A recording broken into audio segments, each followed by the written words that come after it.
got a great question here, but can you show us a specific slow down example of how you would use these triads to create an improvised melody over a chord in series of chords? Yes, let me start with a series of chords. So let me see, I'm going to write it down here. I'm going to play A minor, 7th, and then I'm going to do, let's see, a G minor 7th, and then I'm going to add a C7th, and that I'm just putting 7th because I believe the 9th and the 13th open to my whatever gonna happen. And then let's say an F major 7th, and finally I'm gonna do a B7th, right?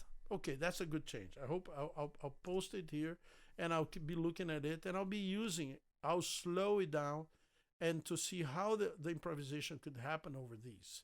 For instance, start with A minor.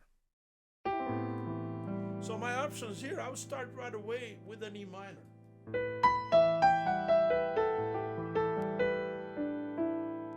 See that I did not play any A's in here?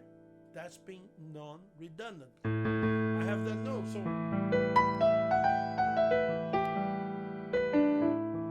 the A is not forbidden, it's not a wrong note.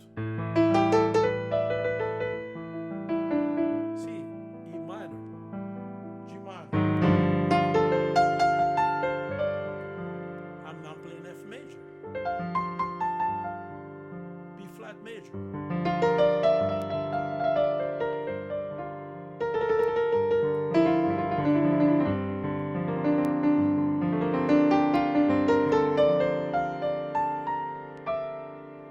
And then C7.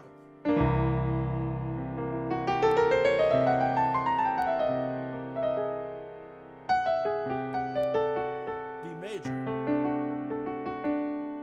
G minor. A major, because I'm using a flat 9. F major. I'm sorry, F sharp major.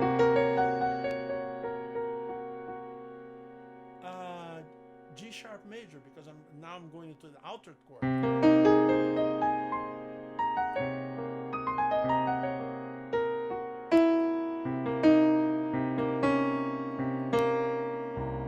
F major. A minor.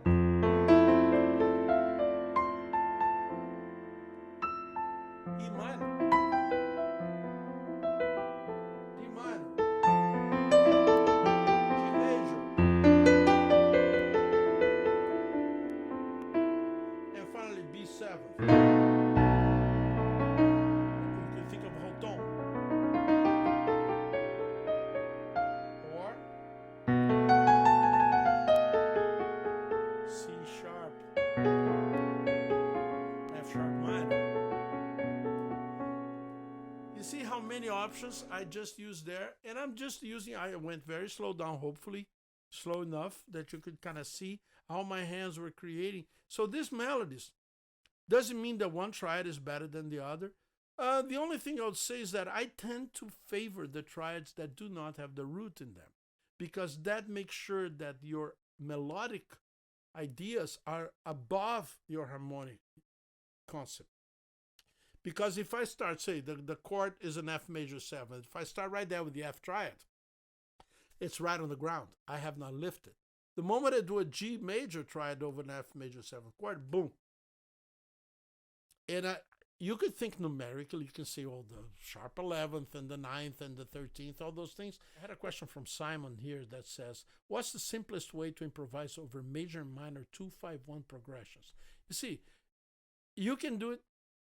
Actually, the next question is kind of like the same one. I'll ask the next question here. If I am soloing on a 2-5-1 progression, do I play scales and licks that are in the key of each passing chord, or do I play scales and licks that are in the key of the 2-5-1 progression? My answer is both and. Yes, when you have, let's say, for instance, I'm going to play a little bit of 2-5-1 progression over G major, okay? A minor, D7, G major. And again. That's one of the things.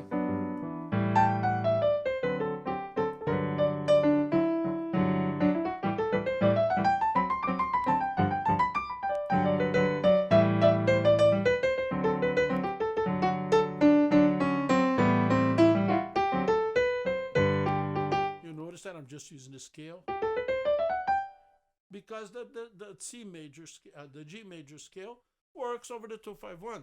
Now I could also use each one of the chords as being their own chords, and then I use my triads over each one of the chords, such as in. Oh, I'm using this note.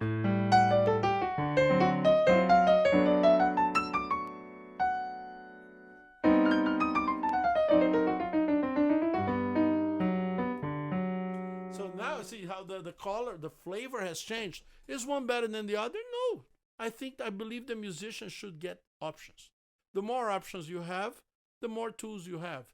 Do you have to use all of your tools at the same time? Absolutely not. You are the one as an individual musician who decides if you want to play one or the other. Interesting that the question mentioned scales and licks. So I did not talk much about the lick. So the lick is kind of like an idiom. It's something that's like a prefabricated unit of music. For instance, if I'll be playing the blues and I go,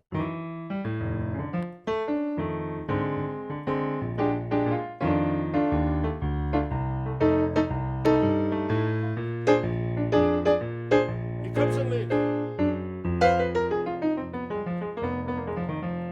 That's a blues lick.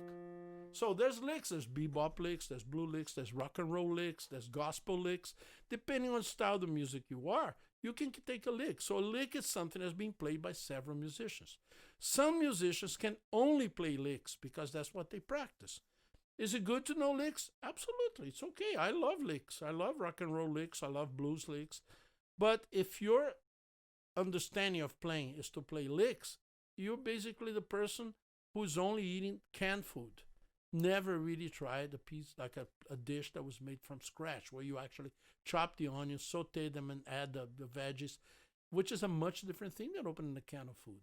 So the lick is a canned idea, which sometimes it's great to use. It's nothing wrong with them, except if that's your sole source of musical creativity, you're going to run out of ideas very quick, because then you're going to sound like everybody else that plays only licks. Scales, same thing. If you only play scales, very soon you're going to sound like everybody else who only plays scales. The moment you use this concept to expand beyond the scales, the licks, and the modes, you are now being yourself. Because that's the idea. A lick is a formula. A scale is a formula. Using the triads to create melodic creativity, creative lines, it's not a formula. That's using a tool. And if I use that tool, I'm going to sound like me. If you use that tool, you're going to sound like you. So the idea is that it's really uniquely adaptable to the individual player rather than being something that everybody plays and it sounds the same. Hopefully that makes sense. How can we determine, I had another question here from Ron. How can we determine the best scale to use over, let's say, a C minor chord? Yeah, that would be the C minor Dorian. But again, is there a way to go to improv scale that can be used to a specific key you're playing in? Yes, you can use a scale. It's a good idea to know the scales. But at the same time, if you only use them, you're going to come back, you're like circling around. You have like a circular railroad track. So you're going around in circles, not really going anywhere. Whereas if you use the triads, you can lift above the C minor chord and go sideways. You can even twist it. You can use notes that we call outside notes because they belong to other triads.